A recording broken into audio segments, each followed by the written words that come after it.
Hi, my name is Rachel. Welcome back to my channel. Today we are breaking down episode 6 of Netflix's Shadow and Bone. If it's your first time here, make sure you hit that subscribe button, like this video for all of my Shadow and Bone content. This episode is called The Heart is an Arrow, which is a reference to a line in Six of Crows where Inej says, "The heart is an arrow, it demands aim to land true." This might actually be my favorite episode of the season, as there's so many iconic book lines used and new added moments that I absolutely loved. We open on the Darkling going to question the conductor, who tries to lie about the fact that he is the notorious conductor who is smuggling Grisha across the fold, as well as being the one who tried to murder Alina, but instead murdered Nadia. But Ivan, being a heartrender, is able to detect what's the truth and what's not based on his heart rate. The Darkling figures out that this is the conductor Arkin and says one of everyone's new favorite lines. "You smuggle Grisha out of my palace!" And then reveals to Arkin that Nina Zenik is a spy for him. Arkin tries to make a deal to assassinate General Zlatan, who hired him to kill Alina, but the Darkling isn't interested and kills Arkin instead. Alina exits the carriage to find the crows waiting for her. She just wants to leave, but Kaz isn't willing to let her go. She uses her power, and then there's this moment where Inej is just like, "Nah, I have nothing but respect for you. I'm not going to do anything. You can just go," which Kaz is not going to be happy about later in this episode. Fedor tells Kerrigan that he has a lead on Nina, says that he knows who Matthias Helvar is and wants him dead. Kerrigan tells him to go after Nina and Matthias, and if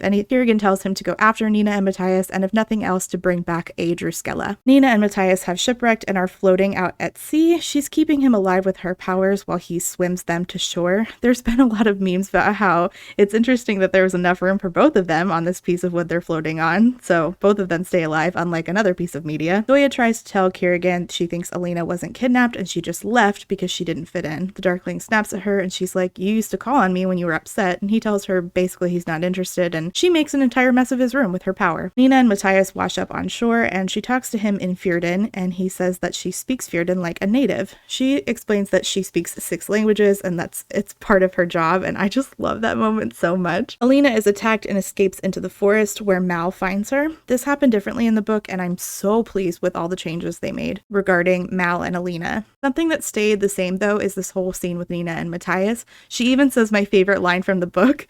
"Oh, you're cold and clammy. It's like lying next to a burly squid." And there's a later scene where they're arguing about gender roles, and she says my second favorite Nina line. "No, it's not natural for someone to be as stupid as he is tall, and yet, oh, there you stand."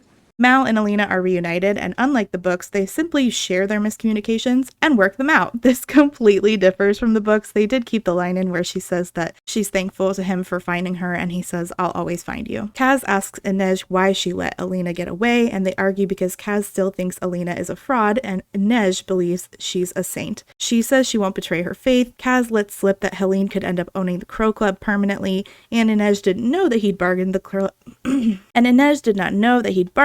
to bring Inej along on this. Alina and Mal are trying to stay warm. She uses her power, and they have this really sweet moment where he explains he's not scared of her power. He says, "I'm sorry it took me this long to see you, Alina.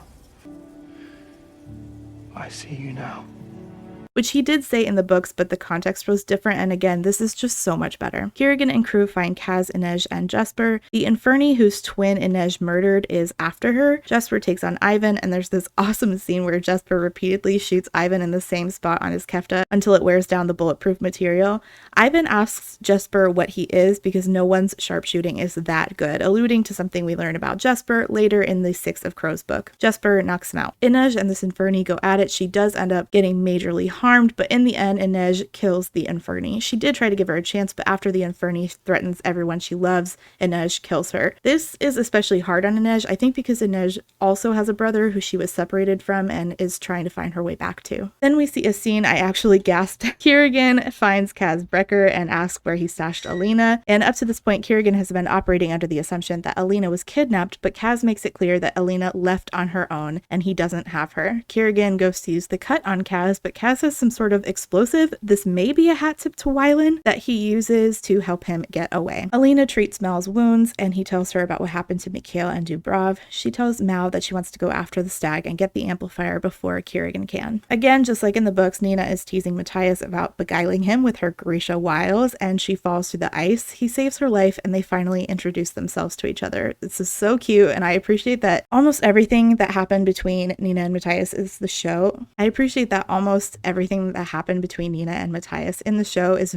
beat for beat how it was in the book. Inej meets back up with Jesper and Kaz. They see she's hurt and you can see how bad Kaz wants to help her, but due to his severe touch aversion, he just can't handle it. The anguish in his face over seeing her hurt is so visceral. They need a getaway and decide to steal the Darkling's coach. Inside is David, who throws a book at Jesper before being knocked unconscious by Kaz. And it turns out the book he threw at Jesper is an actual copy in Rovkin of Shadow and Bone. This copy was made for the TV show and Leigh Bardugo actually possesses it now. There's this really funny moment where David raises his hand to speak and the Darkling is like, what the frig? David explains that the ring Genya put on Alina in a prior episode is made of a certain metal that when they're in close enough proximity, he can track Alina. Next is my favorite friggin' moment because it's so damn cute and it solidified me as a show Mal stan. There was a moment in the books where on their way to find the stag, Mal is treating Alina so poorly and grumbles about how hard she is to feed and now she has an appetite now that she's a sun summoner. They rewrote that moment in the show and it's very sweet and precious because instead of being mad, he's like, that's new, it looks great on you, you look great, and I love this. In general, their conversations here are just really sweet. She realizes that sun summoning and summoning in general is prolonging life, particularly the Darkling's life. She explains she made some poor choices at the palace and instead of taking the super jealous route like in the books, Mal says she doesn't owe him an explanation and just wants to keep her safe.